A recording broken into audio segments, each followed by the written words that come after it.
the laws themselves. Some of these are federal laws enacted by Congress, some come from state legislatures, some are ordinances of city governments. Then there are literally tens of thousands of rules and regulations from Food and Drug Administration, or the Securities and Exchange Commission, or the Forest Service, or the board that licenses doctors in Minnesota, or from local zoning boards or school boards, or any of the dozens and dozens of agencies at every level of government. But all these, in themselves, are nothing but pieces of paper. What makes them come alive, when they do, are the people and the institutions that produce, interpret, and enforce them. This means police, jails, wardens, courts, judges, postal workers, FBI agents, the Secretary of the Treasury.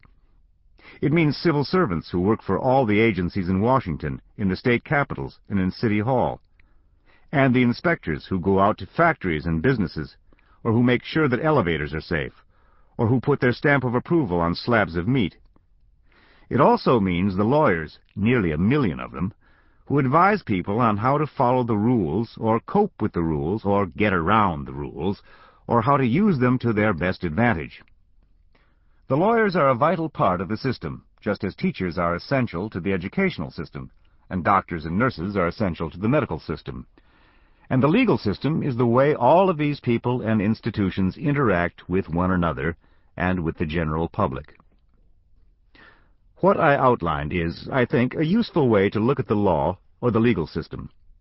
There are other ways as well. I spoke generally in terms of something readers could identify as government. What the government did or does, and how people use or react to government. Broadly defined, that is, so that the policeman at a busy intersection, straightening out traffic, is a part of the system, just as much as the Chief Justice of the United States is a part of the system. There are even broader ways of defining law. It can be looked at as a kind of process, which does not have to be connected with a government at all. Universities, factories, hospitals, big companies, these also often have a kind of legal system, quite internal, quite private. Law can, in other words, be official or unofficial, governmental or private. It can also be formal or informal. A big trial is a very formal procedure. It is governed by a network of formal rules. When a policeman breaks up a fight and tells 2 drunks to go home, this is a legal action, an action by an official whose power comes from law. But it is also fairly informal. It follows no strict rules and leaves no paper trail behind. All societies, in a sense, have a legal system. They all have rules and ways to enforce the rules. Big, complex societies have big, complex systems. Within big, complex societies are smaller subgroups, down to individual families, and even families have ways to make rules and enforce them, sometimes, if the children are teenagers, without much success. The law inside a family is usually not written down, and procedures are pretty informal. But the big society needs formality.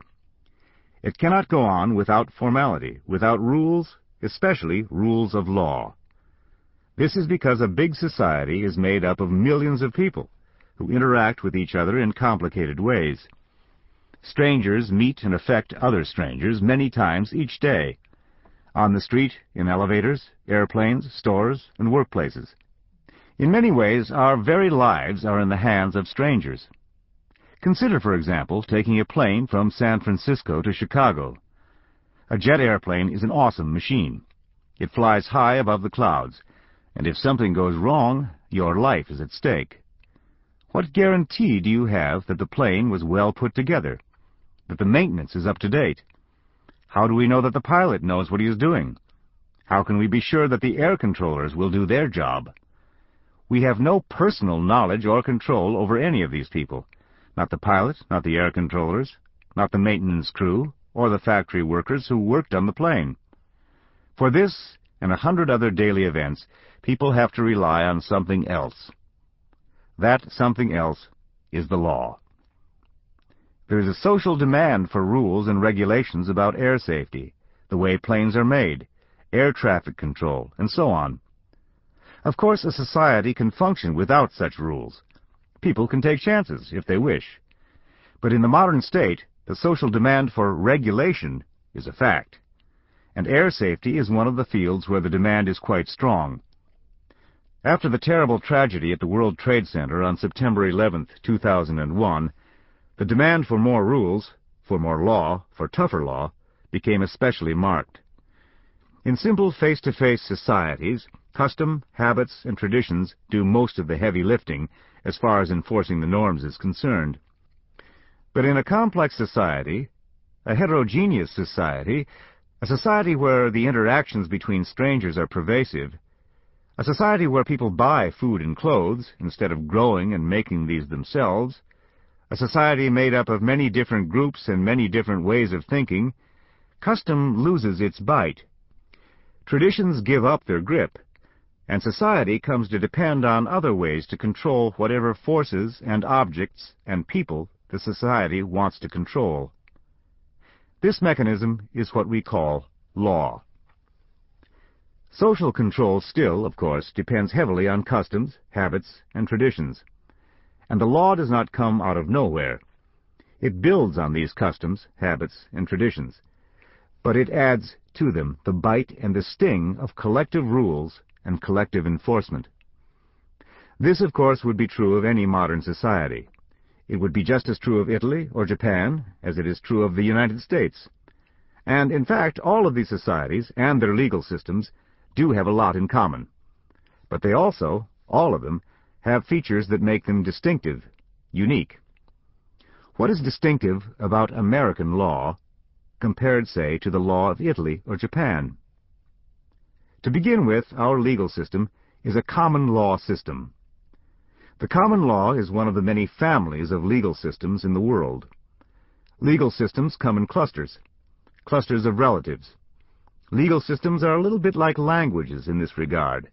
French, Spanish, and Italian are Romance languages. They are independent languages, but they have a lot in common, mostly because they have a common ancestor, Latin. English, German, and Dutch also have a lot in common, because they also have a common ancestor, though it was never a written language. Most of the legal systems of Europe belong to a single great family, often called the civil law family. Many concepts and terms within the civil law family reflect the influence of Roman law, the remote ancestor of these systems. In the Middle Ages, to make a long story short, Roman law was rediscovered, reworked, and received by most European societies. It began to be studied in the universities, and it became the basis of the various national systems. There was one prominent European holdout, the English. They never took part in the reception of Roman law. Instead, they on the whole stayed true to their native system, the so-called common law. As things turned out, the English became lords of a huge empire, and they carried their language and their legal system with them throughout the empire. The common law, therefore, became the basis of the legal systems in all the English-speaking colonies, though not only in those. It was natural for settlers in, say, Massachusetts or Australia to make use of the only legal system they knew and were familiar with, just as it was only natural for them to use the only language they were familiar with, which was English. Just as the sun never set on the British Empire at its height, it never set on the old common law. The common law, then, forms the raw material of the law of England, its colonies, its former colonies, and the colonies of colonies. It is the basis of the systems in Canada, outside of Quebec, in Australia and New Zealand, in Trinidad and Barbados and the Bahamas, and in many other countries that were once part of the British Empire. It is the core of the law in Nigeria and the Gambia and Singapore. But nobody outside this circle of English domination, in fact, has ever adopted the common law. In modern times, a number of non-Western countries have shopped around for a Western legal system which they thought would do a better job of catapulting them into the contemporary world than their indigenous systems. Japan and Turkey are famous examples. In no case did such a